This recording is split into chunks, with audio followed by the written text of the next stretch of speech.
सल्तनत कैसा था इसके बारे में देख लेते हैं। तुगलक वंश के बाद 1526 तक दिल्ली तथा आगरा पर सैयद और लोदी वंश का राज्य रहा।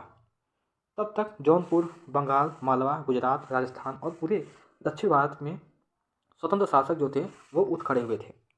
उनकी राजधानी समृद्ध थी और राज्य जो है वो फल फूल रहे थे। इसी काल में अफगान और राजपूतों जैसे जो नए शासक थे वो भी उभर कर सामने आए। इस काल में स्थापित राज्यों में कुछ छोटे तो थे पर बहुत शक्तिशाली थे। उनका शासन बहुत ही कुशल और सुव्यवस्थित तरीके से चल रहा था। शेर शाह सूरी जो कि 1540 से लेकर के 45 तक बिहार में अपने चाचा के एक छोटे से इलाके के प्रबंधक के रूप में काम शुरू किया था और आगे चलकर उसने इतनी उन्नति की कि मुगल सम्राट हुमायूं जो कि 1530 से 40 और 1555-56 तक उनको चुनौती दी और उन्हें परास्त किया। शेर शाह ने दिल्ली पर अपना अधिकार करके अपना राजवंश स्थापित किया। सूर्यवंश ने केवल 15 वर्ष यानी कि 1540 से लेकर के 1555 तक ही शासन किया, लेकिन इसके प्रशासन ने अलाउद्दीन खिलजी वाले कई तरीकों को अपनाकर उन्हें और भी चुस्त बना दिया था। दो महान सम्राट थे अकबर, वे 1556 से लेकर 1605 तक उन्होंने दिल्ली यानी कि मुगल साम्राज्य को अपने अंडर में उनके मुगल साम्राज्य के जो गद्दी थी उस पर वे विराजमान रहे और जो शेर शाह की प्रशासन व्यवस्था थी उनको भी वो अपनाए, जो शेर शाह द्वारा शुरू किए गए प्रशासन व्यवस्था जो सही था उनको अकबर ने भी अपनाया था। इसमें जो मेरा पहला क्वेश्चन है वो क्या है कि दिल्ली में पहले पहल किसने राजधानी स्थापित की? तो आप बोलोगे कि तोमर राजपूत चौहान राजाओं ने सबसे पहले राजधानी स्थापित की। जो दूसरा क्या है वो क्या है कि दिल्ली के सुल्तानों के शासनकाल में प्रशासन की जो भाषा थी वो क्या थी? तो आप बोलोगे उनकी भाषा फारसी भाषा थी। ठीक है। इसमें जो मेरा तीसरा क्वेश्चन है वो क्या है कि किसके शासन के दौरान सल्तनत का सबसे अधिक विस्तार हुआ था? तो आप बोलोगे कि मोहम्मद तुगलक के शासनकाल में सल्तनत का काफ़ी विस्तार हुआ था। क्लियर है। यहाँ पे मेरा चौथा क्वेश्चन क्या है कि इब्न बतूता जो था वो किस देश से भारत आया था? तो आप बोलोगे कि मोरक्को से वो आया था। मोरक्को कहाँ पे है? आप बोलोगे कि अफ्रीका से है। ठीक है, अफ्रीका में है। यहाँ पे जो मेरा पांचवा क्वेश्चन है वो क्या है कि न्याय चक्र के अनुसार सेनापति के लिए किसानों के हितों का ध्यान रखना क्यों जरूरी था? तो आप बोलोगे कि न्याय चक्र के अनुसार सेनापतियों के लिए किसानों के हितों का ध्यान रखना इसलिए जरूरी था क्योंकि किसानों से एकत्रित जो राजस्व था उसी से सैनिकों को जो वेतन मिलता था उसी से मिलता था। मगर किसान भी राजस्व तभी चुका सकता था जब वे खुशहाल और प्रसन्न हो, और ये तब हो सकता है जब राजा जो है वो न्याय और ईमानदारी से प्रशासन को बढ़ावा दे और ईमानदार रहे। ठीक है। अब नेक्स्ट मेरा छठा क्वेश्चन है वो क्या है कि सल्तनत की भीतरी और बाहरी सीमा से आप क्या समझते हो? इसको आपको कमेंट में बताना है कि आप क्या समझते हो। ठीक है। हम आते हैं सातवें क्वेश्चन की तरफ। मुफ्ती अपने कर्तव्यों का पालन करे, यह सुनिश्चित करने के लिए कौन कौन से कदम उठाए गए थे? आपके विचार में सुल्तान के आदेशों का उल्लंघन करना चाहने के पीछे क्या कारण हो सकते हैं? तो आप बोलोगे कि मुफ्ती अपने कर्तव्यों का पालन करें यह सुनिश्चित करने के लिए निम्नलिखित कदम उठाए गए थे। पहला कदम यह था कि उनकी नियुक्ति वंश के आधार पर नहीं की जाती थी। दूसरा क्या है, उन्हें कोई भी जो क्षेत्र था वो थोड़े समय के लिए ही दिया जाता था। ठीक है।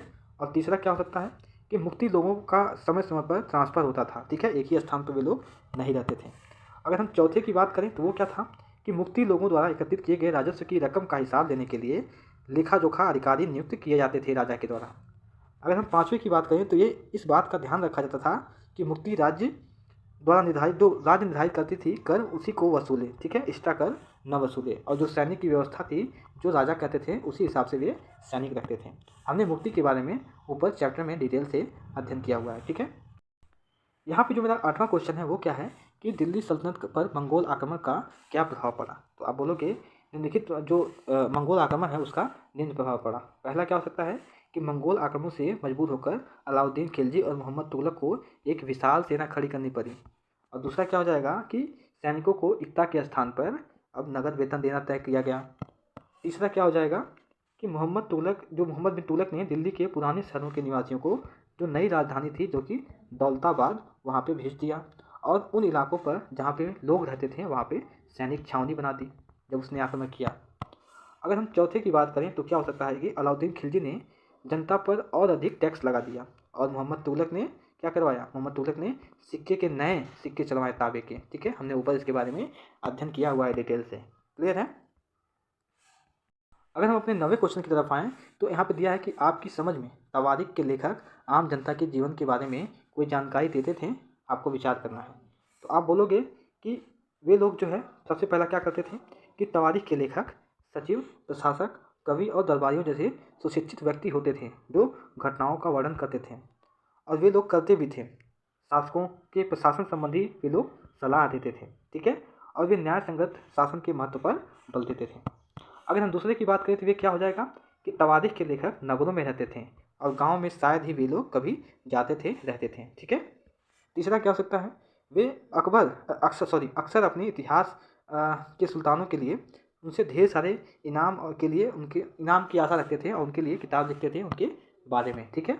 हम कह सकते हैं कि जैसे हम आज के युग से अगर हम देखें तो जैसे अगर हम राजा कहेंगे तो राजा हमारे पीएम हो गए, ठीक है, और उसके बाद से उनको सलाह देने के लिए हमारे कई सारे कैबिनेट मंत्री आते हैं, लेकिन मेन कौन है, राजा है, ठीक है। तो कैबिनेट मंत्री जो हैं उनको राजा को सलाह देते हैं, यानी कि पीएम को सलाह देते हैं। हर क्षेत्र के अलग अलग कैबिनेट मंत्री होते हैं, ठीक है। अब यहाँ पे बात आती है कि 10वें क्वेश्चन की तरफ आते हैं कि दिल्ली सल्तनत के इतिहास में रजिया सुल्तान अपने ढंग की एक ही थी। क्या आपको लगता है कि आज महिला नेताओं को ज़्यादा आसानी से स्वीकार किया जाता है? इसको हमको स्पष्ट करना है। तो आप बोलोगे कि आज भी महिला नेताओं को ज़्यादा आसानी से स्वीकार नहीं किया जाता है। आपने देखा होगा आज भी भारत में लोकसभा और विधानसभा की महिलाओं का जो प्रतिशत है वो लगभग 5% ही मात्र है, उससे भी कम है। ये अलग बात है कि सल्तनत काल की अपेक्षा वर्तमान में महिला नेताओं की जो आसानी है उससे थोड़ा ज़्यादा आसानी से स्वीकार कर लिया जाता है। फिर भी आज भी महिलाओं की जो स्थिति है वो चाहे विधानसभा हो चाहे लोकसभा हो, वहाँ पे उनकी जो स्थिति है वो काफ़ी कम है, ठीक है। यहाँ पे जो मेरा 11वां क्वेश्चन है वो क्या है कि दिल्ली के सुल्तान जंगलों को क्यों कटवा देना चाहते थे? क्या आज भी जंगल उन्हीं कारणों से काटे जा रहे हैं? तो आप बोलोगे कि गैरीसन शहरों की पृष्ठभूमि में स्थित भीतरी क्षेत्रों की स्थिति को मजबूत करने के लिए जो गंगा यमुना दोआब क्षेत्र हैं वहाँ पे जंगलों को साफ किया गया और शिकारी, संग्राहक और चरवाहों को उनके पर्यावास के से खदेड़ दिया गया, और जो वो ज़मीन हमको मिली उसमें हम कृषि को प्रोत्साहन दिए, और आज जंगल, ठीक है, इसलिए उनको काटा गया था। लेकिन अगर सेकंड क्वेश्चन पे आए कि क्या आज भी जंगल जो है उन्हीं कारण से काटे जा रहे हैं, तो आप बोलोगे कि नहीं, ठीक है।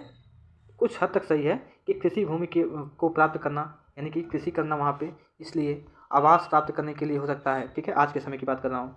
दूसरा क्या हो सकता है कि परिवहन मार्ग के लिए, यानी कि गाड़ियों की आवाजाही के लिए, खनन कार्य के लिए हो सकता है, ठीक है, बड़े बड़े बांधों को बनाने में हो सकता है। इस तरह से इन समस्याओं के लिए वनों की कटाई आज लोग करते हैं, ठीक है। तो इस तरह से ये मेरा क्वेश्चन आंसर यहाँ पे समाप्त हुआ, ठीक है। आज की वीडियो में बस इतना ही।